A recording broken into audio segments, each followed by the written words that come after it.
भाजपा की fire brand नेता उमा भारती इन दिनों मध्य प्रदेश की राजनीतिक उठापटक से दूर आध्यात्म की शरण में है। 10 दिन के वृंदावन प्रवास के बाद भाजपा नेत्री मीडिया से मुखातिब हुई। इस मौके पर उन्होंने अपनी आगामी रणनीति को लेकर बड़ा खुलासा करते हुए कहा कि वह अगले 2 साल सक्रिय राजनीति से दूर रहकर गंगा और यमुना की स्वच्छता के लिए कार्य करेगी। यहाँ बताते चले कि साध्वी बीते 10 दिनों से प्राचीन कात्यायनी मंदिर में रहकर गुप्त नवरात्रि पर्व पर शतचंडी महायज्ञ अनुष्ठान में सहभागिता कर रही थी। रविवार को अनुष्ठान की पूर्णाहुति के बाद मीडिया से बात करते हुए कहा कि अयोध्या में श्री राम मंदिर प्राण प्रतिष्ठा महोत्सव के दौरान उन्होंने संकल्प लिया था कि पिछली सरकार में जो कार्य किसी कारणवश उनसे अधूरा रह गया था, अब वह उसे पूरा करेगी। गंगा और यमुना शुद्धिकरण के लिए अगले 2 साल वह पूरी प्रतिबद्धता के साथ कार्य करेगी। मध्य प्रदेश के पूर्व मुख्यमंत्री कांग्रेसी नेता कमलनाथ के भाजपा में शामिल होने की अटकलों के सवाल पर उन्होंने कहा कि कमलनाथ उनके बड़े भाई हैं, उनसे राजनीतिक संबंध नहीं है, लेकिन अगर वह भाजपा में आते हैं तो यह विपक्ष की समाप्ति के लक्षण है। अपने भौतिक शरीर में साक्षात थे, तब उनकी बहुत इच्छा थी कि मैं यहाँ रहूं।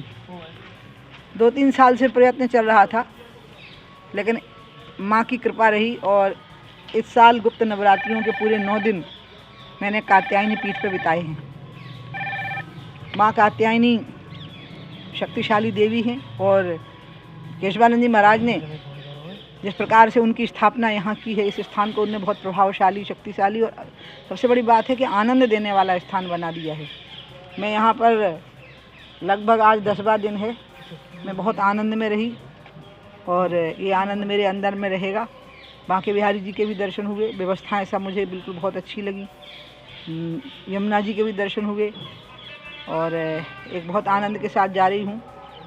बहुत पहले ये बात मेरे मन में आई थी जब 91 में संसद के अंदर पूजा स्थली विधेयक आया था।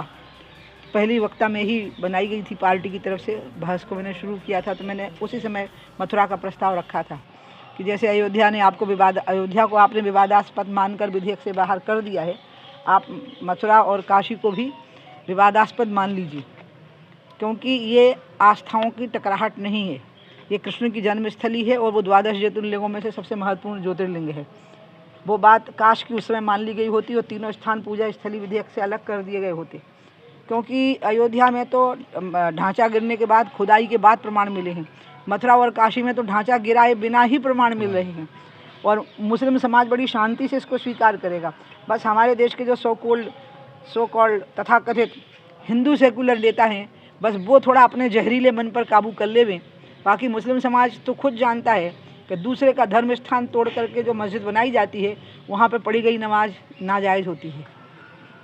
आज किस संकल्प के साथ नवदुर्गा जो आपने पूजा की है, आज पूर्णाहुति दी है, क्या संकल्प के साथ? मेरा मन असल में बड़ा विचलित हो गया था जब मैं अयोध्या जी में थी और रामलला के दर्शन किए।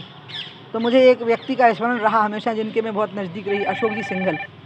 अशोक जी सिंघल के दृढ़ निश्चय के कारण ही, भले ही वो आज इस दुनिया में नहीं है, लेकिन उनके संकल्प की दृढ़ता से ही अंत में रामलला जी का प्राण प्रतिष्ठा का कार्यक्रम हुआ। तो मुझे लगा कि मुझे गंगा का काम सौंपा गया था, उसमें भी लंबा समय लगा था राम मंदिर आंदोलन में। तो कहीं ऐसा तो नहीं कि गंगा के काम में कोई मेरे मन में खोट रह गई, मेरे निश्चय में खोट रह गई।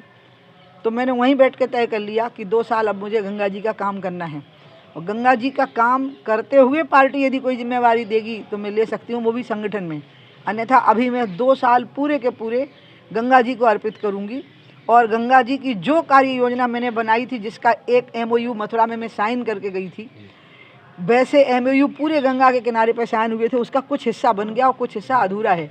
वो 2 साल में पूरा हो जाए शीघ्रतापूर्वक, क्योंकि मोदी जी की भी गंगा और यमुना पर आस्था है और इसलिए उसी का संकल्प लेके मैं यहाँ से जा रही हूँ। और मुझे सभी ब्रजवासियों से आपके माध्यम से ये निवेदन करना है कि मेरे लिए रोज़ ब्रजराज बलदाऊ जी से प्रार्थना करें और बांके बिहारी जी से प्रार्थना करें और माँ कात्यायनी से प्रार्थना करें कि जिस मनोकामना को मैं मांग के जा रही हूँ यहाँ से, कि गंगा का यमुना का कार्य वैसा ही हो जाए जैसे कि योजना बना के बनी हुई छूट गई थी। उसका हिस्सा हुआ है, नहीं हुआ है ऐसा बिल्कुल नहीं है, लेकिन इन 2 सालों में मेरी पूरी ताकत अब इसी में लगेगी। इसके अलावा मैं अन्य कोई काम नहीं कर पाऊँगी। इस बात से मैंने उसी दिन हमारे संगठन के जो सबसे महत्वपूर्ण व्यक्ति थे उनको अवगत भी करा दिया है।